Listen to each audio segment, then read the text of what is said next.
Imagine dying in ancient Egypt. Your family isn't crying, they're panicking.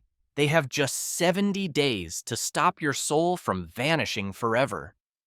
What followed wasn't a peaceful goodbye, but a gruesome, sacred race against decay. We're talking brain pulled out through your nose, organs stored in jars guarded by gods, and your body turned into a human jerky. And that was just the start. Every step was a desperate attempt to cheat death itself. By the end, you'll understand why Egyptians feared being forgotten more than dying. In ancient Egypt, the real crisis began the instant you stopped breathing. Your family had no time to sit around and grieve. They had to act. The most important thing was to get your body to the embalmers as quickly as possible, because every minute of delay meant your chances in the afterlife slipped away. Egyptians believed that at death, your your personality, separated from your your life force.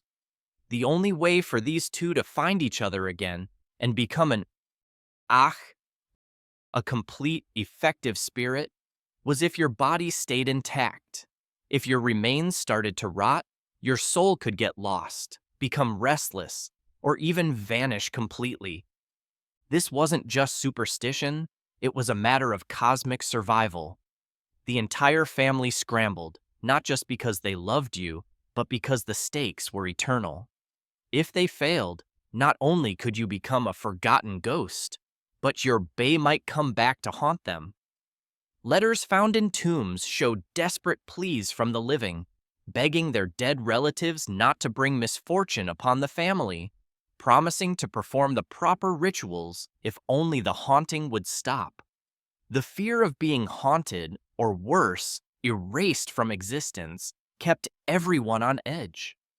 But getting you ready for the afterlife wasn't cheap. The most elaborate mummifications, reserved for royalty or the super rich, took 70 days and required specialist priests, imported resins, and layers of fine linen. But even ordinary people did what they could. Some families could only afford the basics, a quick wrap in linen, or even just desert sand, hoping that some effort was better than none. Archaeologists have found mummies with minimal preparation, bodies hurriedly bound, sometimes missing key steps, a sign that the family ran out of resources or time. Others, less lucky, were left behind altogether, proof that not everyone made it to eternity. The pressure wasn't just financial. The first 24 hours were critical. If the embalmers didn't start their work right away, the body would decay, and the whole spiritual reunion was doomed. The Egyptians didn't see death as a peaceful end. They saw it as a deadline.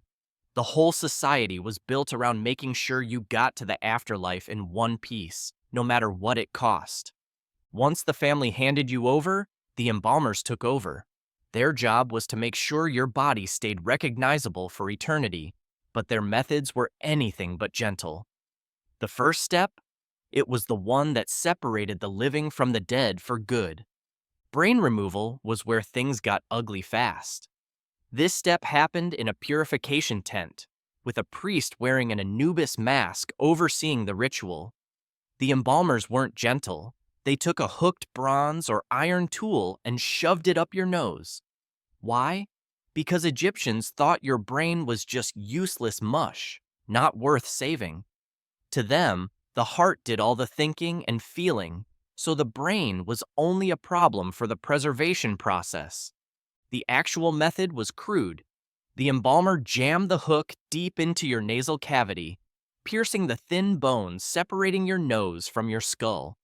Then came the messy part. They stirred the hook around, scrambling your brain until it turned into a thick liquid. Once it was broken down, they tipped your head forward and let the brain matter drain out through your nostrils. Archaeological evidence backs up just how rough this could get. Skulls have been found with shattered nasal bones, showing that sometimes brute force was the only way to get the job done. Some embalmers even cracked the delicate bones around the eyes. It wasn't always a clean sweep. Archaeologists have found mummies with dried bits of brains still stuck inside their skulls, a sign that the process didn't always go as planned. Sometimes the embalmers missed spots, and sometimes they just left fragments behind. Ancient accounts mention that embalmers would just throw the brain away after extraction. No ceremony, no special jar, just tossed aside as trash. This wasn't a risk-free job either. If the embalmer slipped, they could damage your face, which was a big deal since you needed to be recognizable for the afterlife. Some mummies show bent noses or broken teeth from rushed or careless work. And then there was the smell. Brains don't drain quietly. They gurgle and drip, leaving behind a stench that incense barely covered. The heart, by contrast, was carefully left in place for judgment. No nose hook needed for that. Once the brain was out, the skull was sometimes rinsed with palm wine or stuffed with linen to keep its shape. Some embalmers poured in hot resin, which hardened into a lumpy cast. Most of the time, though, the skull was just left hollow. The brain wasn't just removed, it was erased, ignored, and discarded, while the heart got all the attention. So, the Egyptians showed zero respect for your brain, but took no chances with your heart. And with the skull emptied, the embalmers had to tackle the next challenge, removing the organs that actually mattered. Next up was the step that really separated the amateurs from the professionals: organ removal. This wasn't just a messy job, it was a ritual packed with meaning. The embalmers made a single cut on your left side, just big enough to squeeze a hand through. Then, with practiced moves, they pulled out your liver, lungs, stomach, and intestines, leaving your heart right where it was. The heart was the most important part. It was your memory, your morals, and your only hope of passing the gods' final test. If an embalmer slipped up and took it out by mistake, they'd sew it back in or replace it with a heart scarab amulet inscribed with spell 30B, meant to stop your heart from tattling on you during judgment. The other organs didn't get tossed aside. Each one was washed, dried with natron salt, and wrapped in linen. Then came the canopic jars. No ordinary storage containers. Each jar was guarded by one of the four sons of Horus, and they didn't just stand around looking impressive. Imsidi, with a human head, watched over the liver. Hapi, the baboon-headed one, protected the lungs. Duamutef, the jackal, looked after the stomach. Kabessenuef, with a falcon's head, guarded the intestines. The jars were carved to look like their guardians, and the idea was simple. You needed all your parts in the afterlife, and each one had its own divine bodyguard. Sometimes, though, embalmers cut corners. In the New Kingdom, they might wrap the organs and put them back inside your body, but still include empty canopic jars in your tomb. The jars had to be there, even if they didn't hold anything, because tradition mattered more than what was actually inside. Archaeologists have found tombs with beautiful canopic jars that turned out to be totally empty. The point was to show the gods you'd followed the rules, whether or not you could afford the deluxe treatment. Not everyone got the same level of care. If you were rich, you got the full surgical mummification, organs out, dried, and tucked into jars, with every step done by the book. Middle-tier customers got the oil injection method, which dissolved the organs inside the body and then drained them out. Less impressive, but still counted. The cheapest option was simple natron drying, with no fancy jars and no divine guardians for your insides. Your afterlife depended on your family's budget, but no matter how it happened, your organs were now either packed in jars or bundled up inside you, all under the protection of Horus's sons. The heart stayed put, ready for its big moment in the Hall of Judgment. The rest of you was just getting started on the long road to eternity. And with your insides sorted out, the embalmers turned to the real challenge: making sure your body wouldn't rot before you even had a chance to face the gods. Now came the part that separated the real embalmers from the amateurs, the natron bath. If you think desert heat dries you out, natron took things to a whole new level.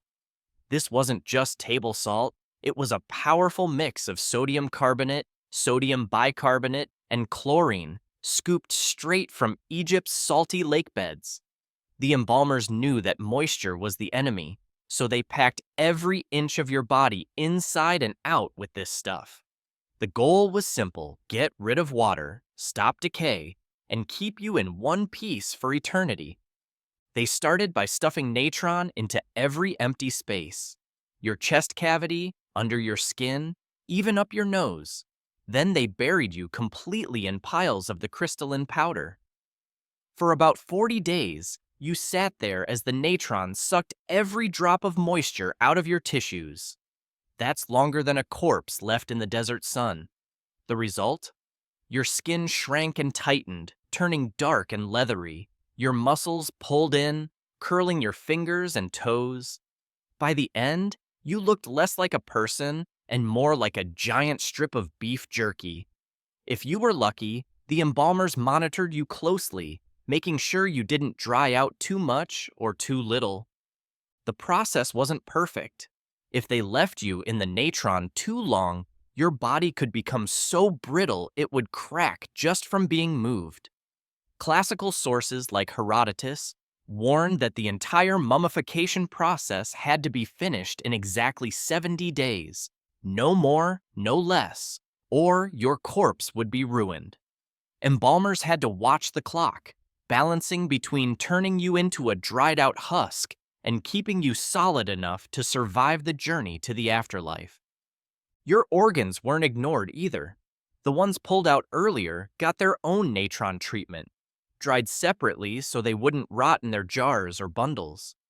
Sometimes embalmers even tucked packets of natron inside your empty body cavity and under the skin, just to make sure every last bit of moisture was gone. When the 40 days were up, the embalmers brushed off the natron and washed your body with Nile water. This wasn't just about rinsing off salt. It was a ritual cleansing, a symbolic act to prepare you for the next stage.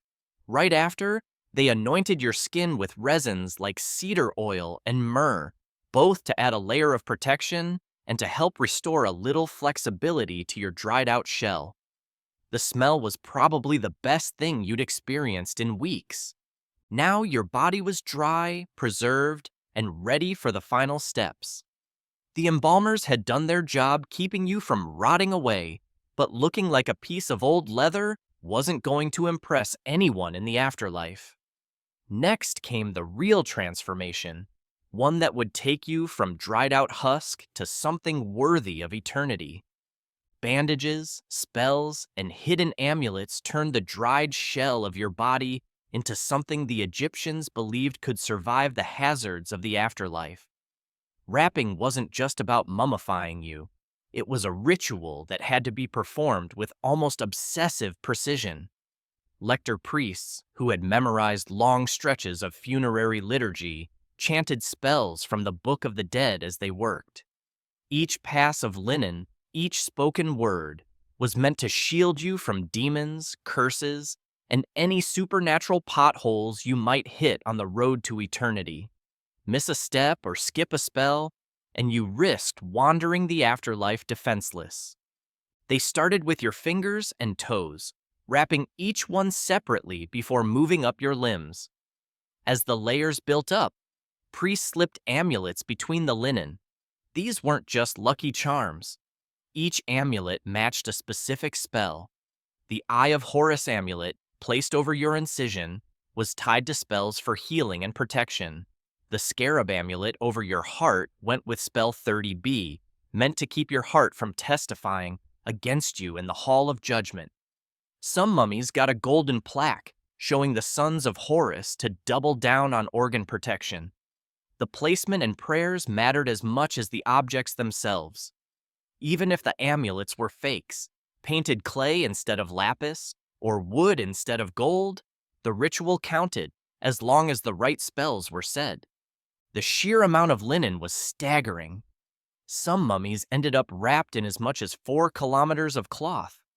Archaeologists have found bandages with palace laundry marks, meaning your afterlife armor could be stitched from recycled royal bed sheets. The priest didn't care if the linen was new or old, as long as the ritual was correct. Layer after layer, the wrapping continued, sometimes for up to 2 weeks, with priests working in shifts to keep the spells going non-stop. By the late period, embalmers brushed warm resin between the layers to glue the linen in place. This sticky, dark coating is why many mummies look so brown and shell-like today.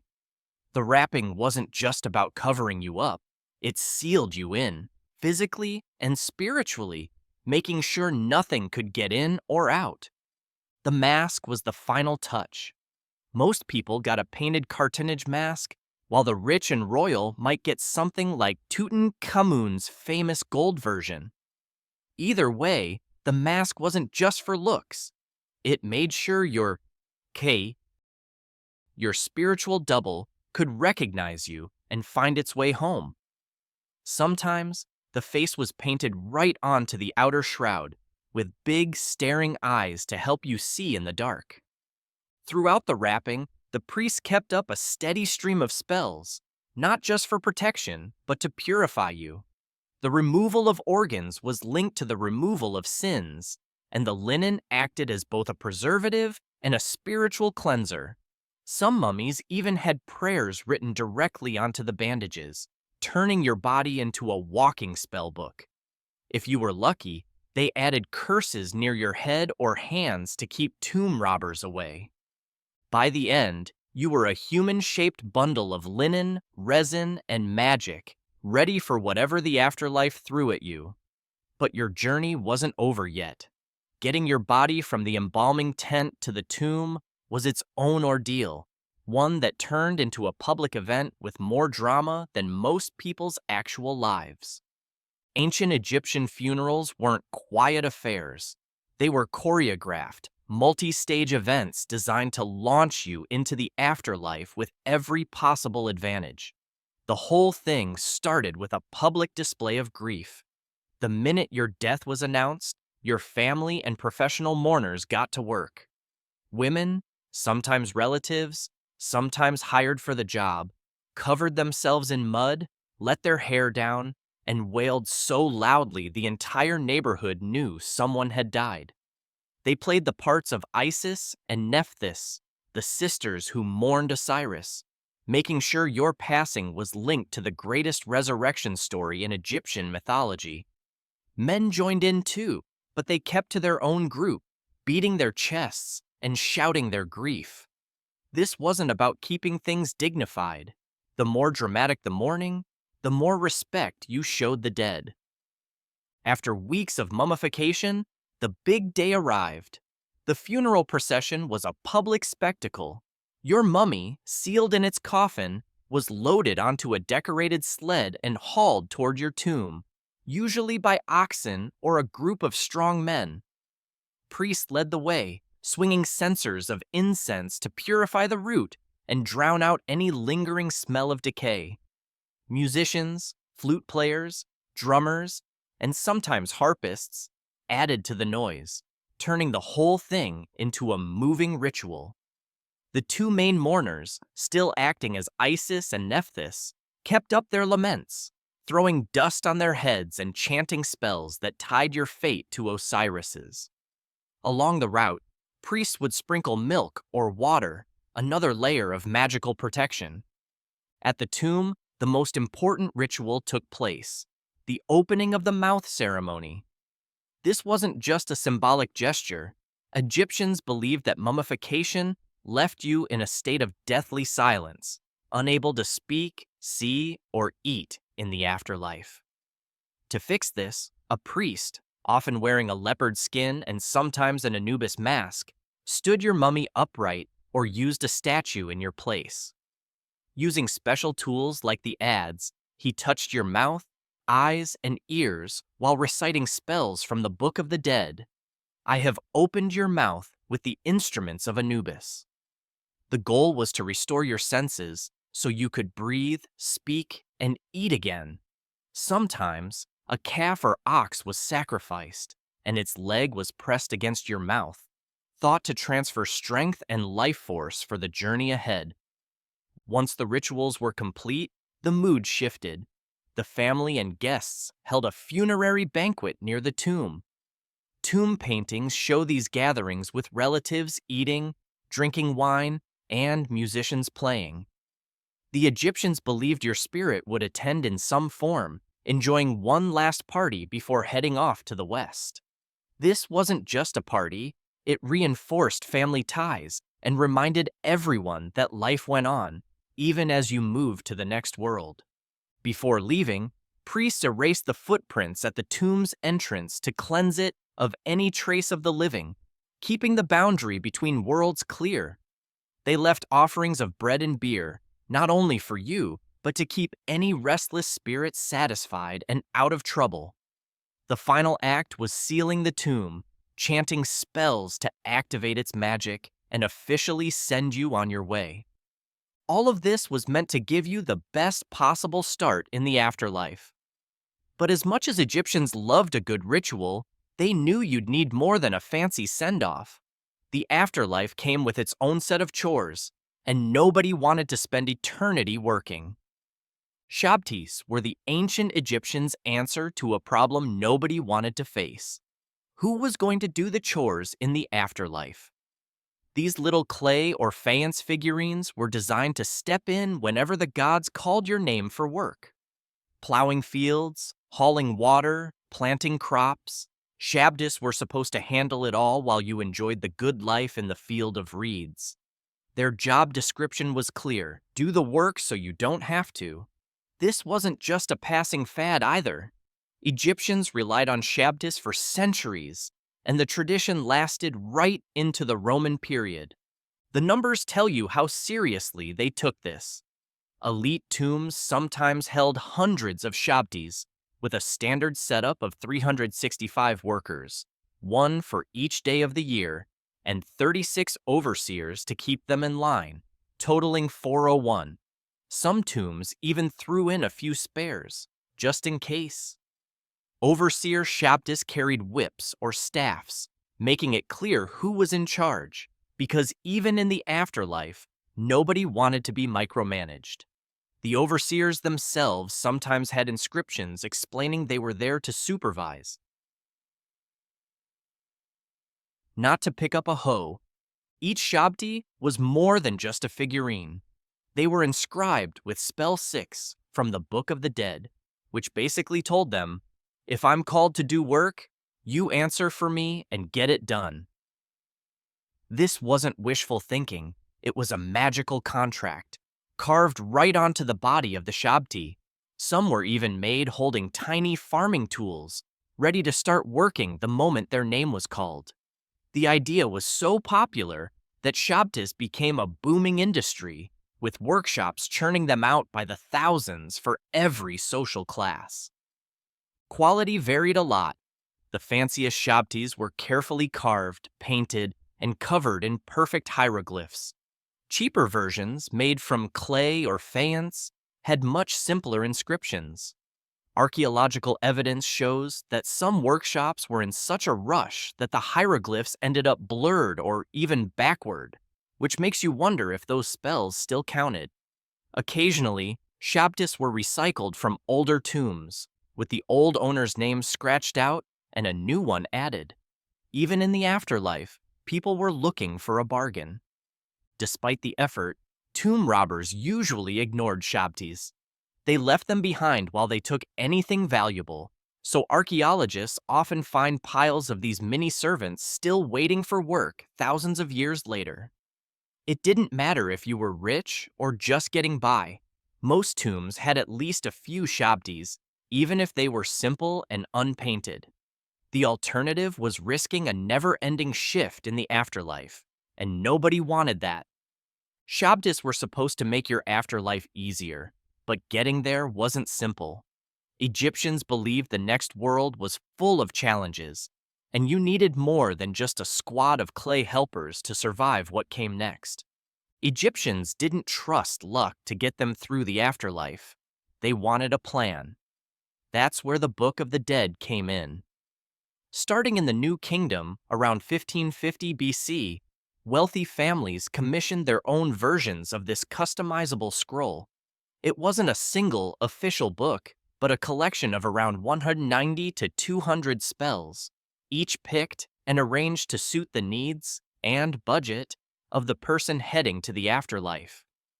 Scribes drew from earlier funerary texts, the pyramid texts, and coffin texts, and added new material, creating a guide that was part instruction manual, part magical insurance policy.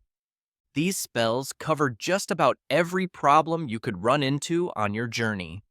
There were spells to keep your body from rotting, to ward off snakes and demons, and to make sure you had food, beer, and water waiting for you in the next world. Some spells let you transform into a lotus or a phoenix in case you wanted to travel incognito. Others gave you passwords and secret names to get past the various gates and guardians of the underworld. The Book of the Dead was more than a script. It was a cheat sheet for the soul. One of the most famous parts is spell 125, the negative confession. Picture yourself standing before Osiris, rattling off a list of 42 sins you swear you never committed. I have not stolen, I have not killed, I have not lied. You had to recite these perfectly because the gods weren't big on second chances. Get it wrong, and things could go badly fast. The scrolls usually included vignettes, full-color scenes showing you at the weighing of the heart, a moment that came straight out of spell 1025. These images weren't just decoration. They were visual cues for your soul to remember what to do when the pressure was on. Getting your own Book of the Dead wasn't cheap. The more spells and the fancier the artwork, the higher the price. Rich people could afford scrolls packed with detailed illustrations and every spell money could buy.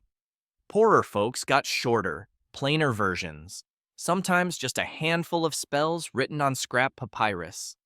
The level of detail in your scroll was a direct reflection of your family's bank account. Some families tried to cut corners by sharing a scroll or reusing old ones, but that meant risking gaps in your afterlife coverage. Mistakes weren't just embarrassing, they were dangerous. Archaeological evidence shows some scrolls had misspelled words, missing spells, or sections copied in the wrong order. If you couldn't afford to have a priest double-check your scroll, you just had to hope your scribe didn't leave out anything important. The risk was real. A single error could mean wandering lost, running into a demon you didn't have the spell for, or missing out on food and water for eternity. The Book of the Dead was your lifeline, a guide to what to say, where to go, and how to survive the afterlife's many pitfalls. But even with every spell in place, Egyptians knew that your fate hinged on one final high-stakes test. All the magic in the world couldn't help you if you failed the moment of truth. The true test in the Egyptian afterlife wasn't about how much you spent on your tomb or how many spells you packed into your coffin. It all came down to the weighing of the heart, a single moment that decided everything. Picture it. You stand before a panel of gods with Anubis, the jackal-headed god of embalming, carefully placing your heart on one side of a golden scale. On the other side sits the feather of Ma'at, the goddess of truth, justice, and cosmic order. The stakes couldn't be higher. The feather wasn't just a pretty symbol, it represented the balance and harmony that kept the universe running. If your heart balanced perfectly with the feather, you were judged worthy. If it sank even a hair lower, your journey ended right there. For Egyptians, the heart was the center of everything you thought, felt, and did. It was the record keeper of your life, holding on to every secret, every kindness, and every mistake. The feather of Ma'at, on the other hand, was pure cosmic order. This wasn't about how much gold you had or how many priests you hired. The scales measured your morality, not your wealth.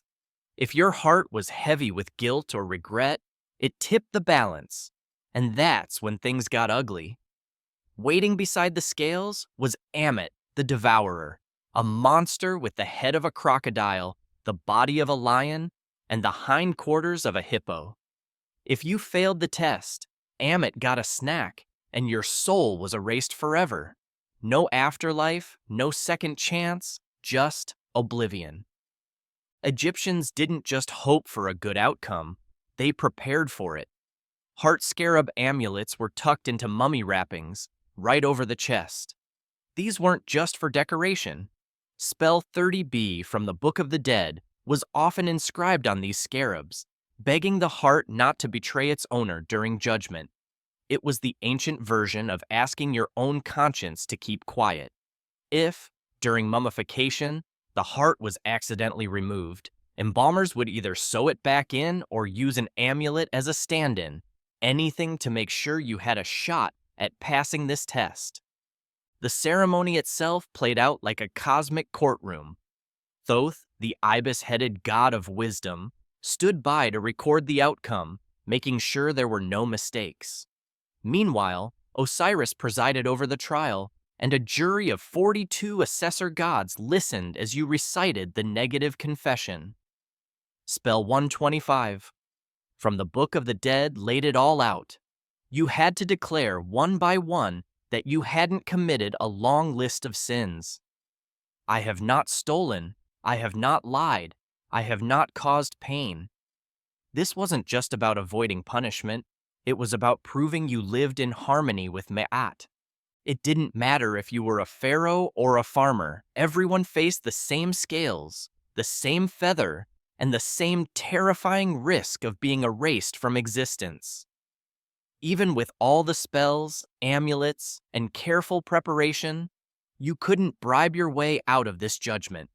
The scales didn't care about your social standing or your tomb's location. The only thing that mattered was the weight of your heart. Passing the weighing meant you became an Ach, a blessed spirit, free to move between the worlds of the living and the dead. But even if you managed to squeak by, your story wasn't safe. Tombs weren't exactly Fort Knox, and the next big threat wasn't a monster or a god. It was something much more human. Tomb raiding in ancient Egypt wasn't just a minor inconvenience. It was a disaster for anyone hoping for eternal life. After all the work and money poured into building a tomb, it didn't take long for thieves to show up. The Valley of the Kings was supposed to be the ultimate fortress for pharaohs, but the reality was a lot less secure. Papyrus Abbott gives us a front row seat.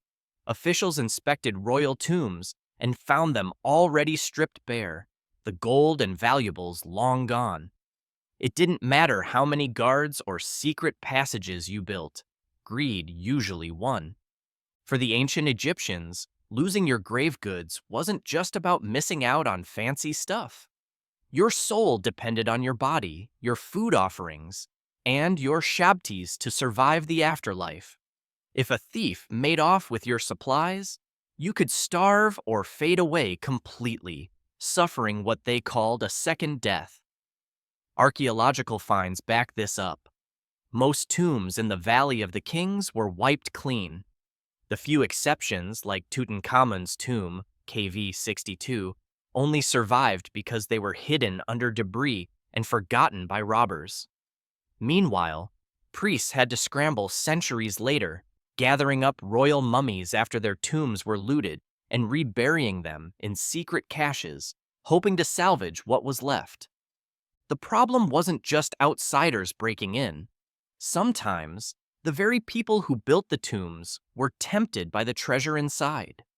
The workers at Deir el-Medina who carved and painted the royal tombs held real economic power. They even organized strikes when their rations weren't delivered. But when times got tough, the line between guardian and thief could blur.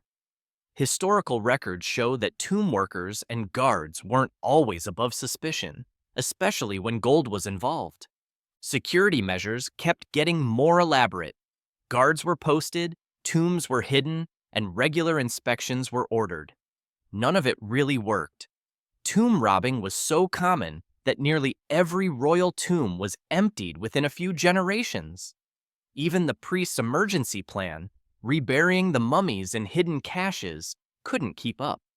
Some of these reburied mummies still showed signs of violence, with missing amulets and mutilated bodies, all for the chance at a handful of gold. Spiritual protection was supposed to help. Curses were carved on tomb walls, threatening anyone who disturbed the dead with all sorts of cosmic punishments, anything from divine retribution to a reversal of fortune. But these warnings didn't scare off determined thieves. The promise of gold always seemed to outweigh the fear of supernatural payback. Some robbers even left graffiti bragging about their success, showing just how little they cared for the rituals meant to keep them out. The real kicker is that most of those precious grave goods, amulets, jewelry, even food, ended up on the black market, traded away while the tomb's owner was left with nothing. Archaeologists usually find only the cheap leftovers, broken pottery, bits of wood, and the occasional forgotten shabti. Meanwhile, the mummified body, sometimes dismembered or stripped of valuables, was left behind, a silent casualty of the battle between ritual and greed. Despite all this, Egyptians kept burying their dead with treasures. The risk of losing everything to robbers was terrifying, but leaving a soul empty-handed was even worse. The whole system, carpenters, priests, artists, guards, depended on the cycle of building, filling, and inevitably losing tombs. They knew the odds, but the alternative was unthinkable. In the end, the struggle to protect the dead became a story of hope colliding with reality. The tombs meant to guarantee eternal life often became empty shells, their owners forgotten. And that's the irony at the heart of ancient Egypt. The fight to cheat oblivion sometimes did the exact opposite. The Egyptians' obsession with immortality shaped everything they did. Their pyramids, mummies, and tombs weren't just monuments. They were tools, built to outlast time. Every gold amulet, every painted wall, every ritual was supposed to keep a person's name and memory alive forever. But the reality was more complicated. The very things designed to guarantee eternal life sometimes created new problems the Egyptians never saw coming. Mummification, for example, was meant to preserve the body as a vessel for the soul. But over centuries, repeated rewrappings and repairs sometimes blurred the features that made each person unique. Royal mummies might be rewrapped by later priests until their original faces were lost under layers of linen. On the other hand, wealthy families paid for detailed death masks to keep a recognizable image, while the poor had to settle for mass-produced cartonnage faces. The result? Many mummies looked more alike in death than they ever did in life. Tombs, built as eternal homes, attracted exactly the kind of attention their owners wanted to avoid. The Great Pyramid became a tourist stop for Greeks and Romans. Tombs like Ramses VI picked up centuries of graffiti. Even today, crowds leave behind sweat, dust, and carbon dioxide that damage the very art meant to last for eternity. The sealed chambers that were supposed to protect the dead now get opened for study, tourism, and sometimes even laser light shows. When it comes to what we know about the Egyptians, most of our detailed records come from funerary texts, pyramid spells, coffin texts, and the Book of the Dead. These sources tell us about the rituals and beliefs surrounding death, but give us only glimpses of daily life. We get elaborate guides to the afterlife, but only scattered references to what people ate, how they spent their days, or what jokes they told at home. The Egyptians also had to adapt to the constant threat of tomb robbery. In the 21st dynasty, priests at Deir el-Bahri gathered royal mummies from plundered tombs and rewrapped them in hidden caches to try to save what was left. These efforts were practical, but they often mixed up identities and burial goods. It wasn't unusual for a king to end up in a coffin with someone else, or for grave goods to get shuffled between owners.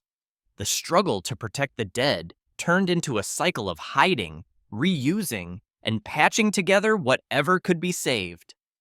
Even the effort to be remembered could backfire.